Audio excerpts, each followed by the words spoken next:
The first thing you learn when working on an alien station is that language is dangerous. Not lasers, not politics, not even the occasional bar fight between species with too many arms. Words. Words can start wars. Words can accidentally insult entire civilizations. And sometimes a single word can change everything. I learned that lesson the hard way on Orion Diplomatic Station 7, a massive artificial structure orbiting a pale blue gas giant at the edge of human-controlled space. The station was a crossroads for dozens of alien civilizations. Traders, diplomats, scientists, and explorers from across the galaxy passed through its endless corridors. And somehow, against all odds, I had become part of the station's linguistic department. My job was simple in theory. Translate, observe, don't offend anyone important. In practice, it was a constant balancing act between alien cultures that had wildly different ideas of politeness. For example, among the Virilians, showing your teeth was a sign of aggression. Among the Karate, hiding your teeth meant you were plotting betrayal. Among humans, smiling was normal. You can imagine how confusing that got. But of all the species on the station, none were as mysterious as the Lyran. They looked almost human at first glance. Tall, graceful, pale silver skin that shimmered slightly under the station lights. Their eyes were deep violet, and their hair, if you could call it that, flowed like strands of liquid light. But the real difference wasn't physical. It was emotional, or rather, the lack of it. Lyran society was built on pure logic. They didn't form romantic bonds. They didn't express affection. Their language contained thousands of precise terms for knowledge, strategy, and science. But there was no word for love. Not romantic love. Not familial love. Not even the casual warmth humans used in everyday speech. To the Lyran, emotion was a distraction. Something primitive species relied on. Something they had evolved beyond.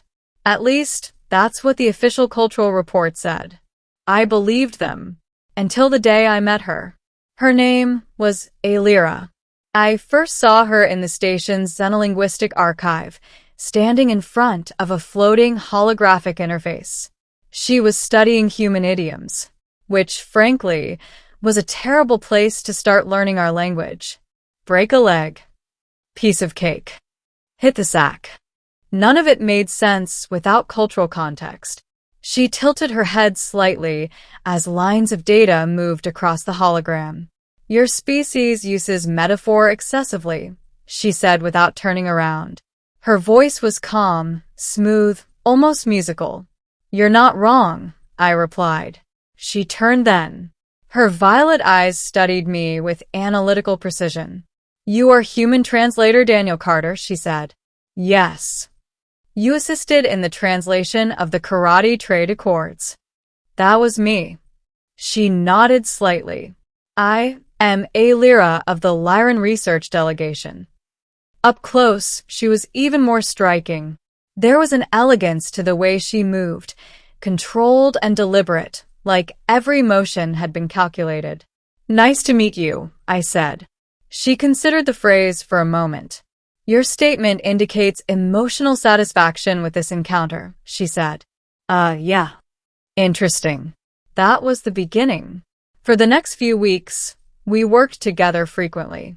She was studying human emotional language, and I was assigned as her cultural consultant.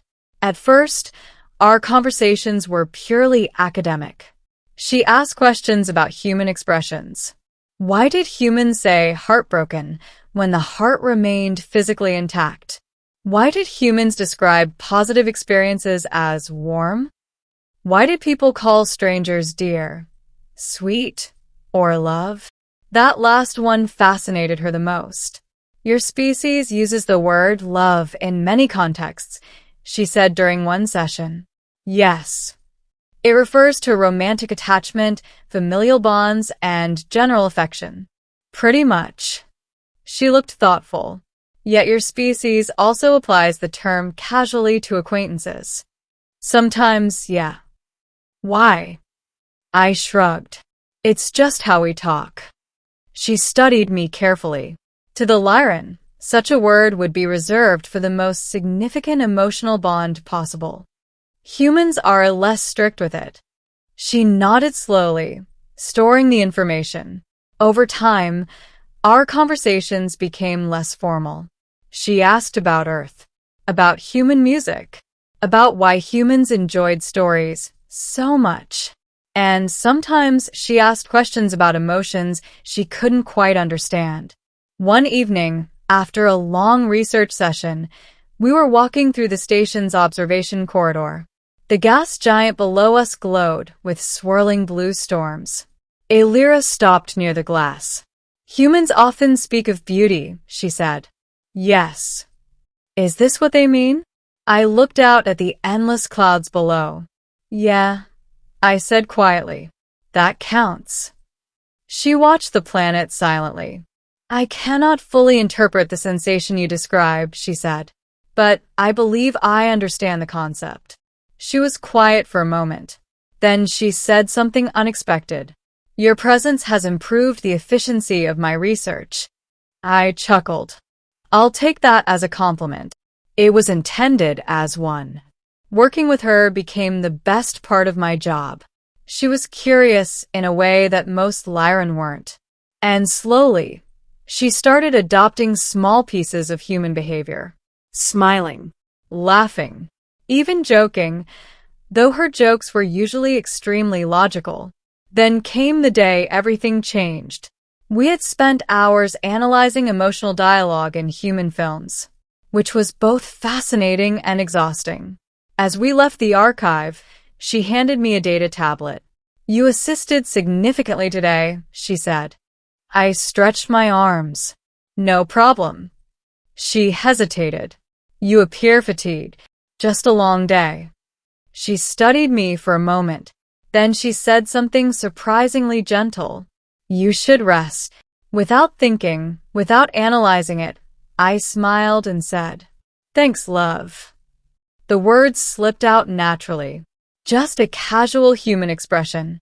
Something I'd said 1,000 times before. But the moment the word left my mouth, Alira froze. Completely. Her violet eyes widened.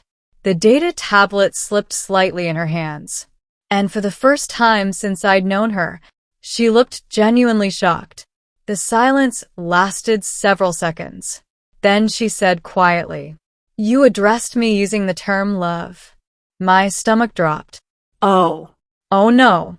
I suddenly remembered every cultural briefing about the Lyran, about how seriously they treated emotional language. It's just a human expression, I said quickly. A casual one. She didn't respond. Her gaze remained locked on me. You did not mean the literal definition? She asked. No. I mean, well, humans say it sometimes without, meaning it that way. She processed the explanation, but something in her expression had changed. You applied the word to me specifically, she said. Well, yeah. Why? I rubbed the back of my neck. Habit, I guess. Another long silence followed. Then she said something very quietly. In Lyran culture, such a word would only be used under one circumstance. I already knew the answer, but I asked anyway. What circumstance? Her voice was calm, but there was something unfamiliar beneath it. A declaration of permanent emotional bond. My brain short-circuited. That's not what I meant. I understand that logically, she said, but the word has now been spoken. I tried to laugh it off. Look, it was just a phrase. She stared at me. But you chose it. I didn't think about it. That is precisely the point. Her eyes softened slightly. You spoke instinctively. Before I could respond, she turned and walked away, leaving me standing there, very confused. The next day, the station felt different. People were whispering. Human staff avoided eye contact. Even the karate ambassador gave me a strange look in the corridor. Finally, my supervisor pulled me aside. "What did you say to the Lyran researcher?" he asked. "Nothing. Apparently you did." My stomach twisted. "Why?" He sighed. "Because the Lyran delegation just sent a formal diplomatic inquiry." My heart stopped. "A what?" "They want clarification regarding a human declaration of emotional intent." "Oh no. Oh no." "Yes." The worst part? The inquiry had gone directly to the Lyran High Council. Apparently, when a Lyran received a declaration of love from another species, it triggered a cultural protocol, one that hadn't been activated in centuries. A cross-species bonding investigation. By the time I found Aelira again, the situation had spiraled completely out of control. She was standing in the station's botanical garden, looking surprisingly calm. "You started an interspecies diplomatic process," I said. "Yes." By repeating something I said by accident. She turned toward me. "Was it an accident?" "Yes." She studied my face carefully. "You appear distressed. That's because I might have accidentally proposed marriage to an alien civilization." She blinked. "That is the simplified interpretation." A simplified Aelira. For the first time, she smiled slightly. "Your emotional responses are fascinating." I ran my hands through my hair. "Can we fix this?" "Yes." My shoulders sagged in relief. "Oh, thank God." "You simply need to explain that your statement was meaningless." That sounded easy enough. But when the day of the council hearing arrived, I realized something important. Aelira was there, standing beside me, watching me carefully, waiting. And suddenly, the words felt different. Because somewhere along the way, I had started to care about her. More than I realized. The council chamber was silent. A Lyran elder spoke.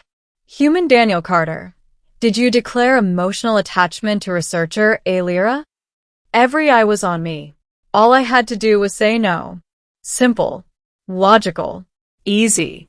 But when I looked at Aelira, I remembered every conversation, every quiet moment by the observation window, every time she had tried to understand something deeply human. And suddenly, it didn't feel like an accident anymore. So I took a breath and said, "Maybe." The chamber erupted in whispers. Aelira's eyes widened again. But this time, she wasn't shocked. She was smiling.